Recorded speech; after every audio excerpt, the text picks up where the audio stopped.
প্ৰথমতে মই মোৰ ইউটিউব চেনেললৈ সকলোকে স্বাগতম জনাইছোঁ আৰু আজি আমি এই ভিডিঅ'টোত আহোম স্বৰ্গদেউসকলৰ কীৰ্তিচিহ্ন তলাতল ঘৰৰ বিষয়ে জানিম। আহোমসকলে অসমত 600 বছৰ ৰাজত্ব কৰিছিল আৰু এই 600 বছৰ ৰাজত্ব কালতে আহোম স্বৰ্গদেউসকলে আমাৰ বাবে বহুতো কীৰ্তিচিহ্ন সাজি থৈ গৈছে আৰু এই কীৰ্তিচিহ্নবোৰ অসমৰ চুকে কোণে আজিও অসমৰ গৌৰৱ হিচাপে থিয় দি আছে। বিশেষকৈ অসমৰ শিৱসাগৰ জিলা হ'ল এই কীৰ্তিচিহ্নসমূহৰ ভঁৰাল স্বৰূপ। কীৰ্তিচিহ্নবোৰৰ বেছিভাগেই শিৱসাগৰ জিলাত পোৱা যায়, কিয়নো আহোমসকলৰ ৰাজধানী আছিল শিৱসাগৰ জিলাৰ চৰাইদেউত। আহোমসকলৰ প্ৰথমজন ৰজা আছিল চাওলুং চুকাফা।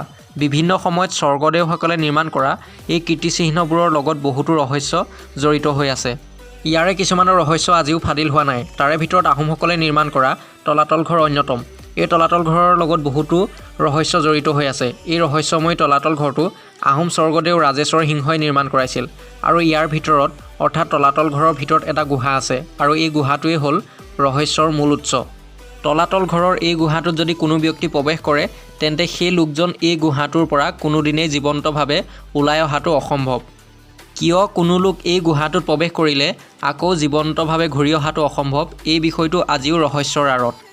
আৰু এনেদৰে বহুতো লোক গুহাত সোমাই হেৰুৱাৰ বাবে চৰকাৰে চৰকাৰীভাৱে ইয়াত প্ৰৱেশ কৰা প্ৰৱেশদ্বাৰ বন্ধ কৰি দিয়ে আৰু এই গুহাটোত প্ৰৱেশ কৰাটো বেআইনী হিচাপে ঘোষণা কৰে। তলাতল ঘৰত বহুতো কোঠা আছে যিবোৰ দেখাত প্ৰায় হুবহু একেই।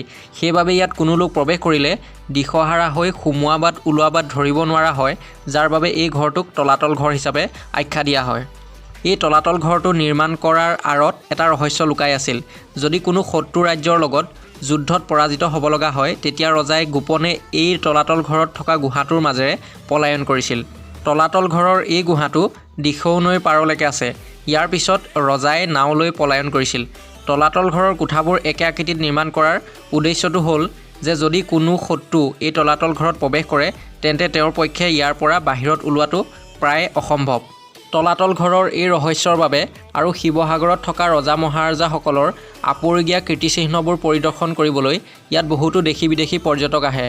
এজন অসমীয়া হিচাপে এই কীৰ্তিচিহ্নবোৰ লৈ সঁচাই আমি গৌৰৱান্বিত।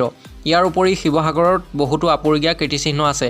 শিৱসাগৰখনক কীৰ্তিচিহ্নৰ এখন সাগৰ বুলি আখ্যা দিব পাৰি। বৰটোপ, ৰংঘৰ, কাৰেংঘৰ, জয়দৌল, শিৱদৌলকে আদি কৰি বহুতো কীৰ্তিচিহ্ন ইয়াত বিৰাজমান।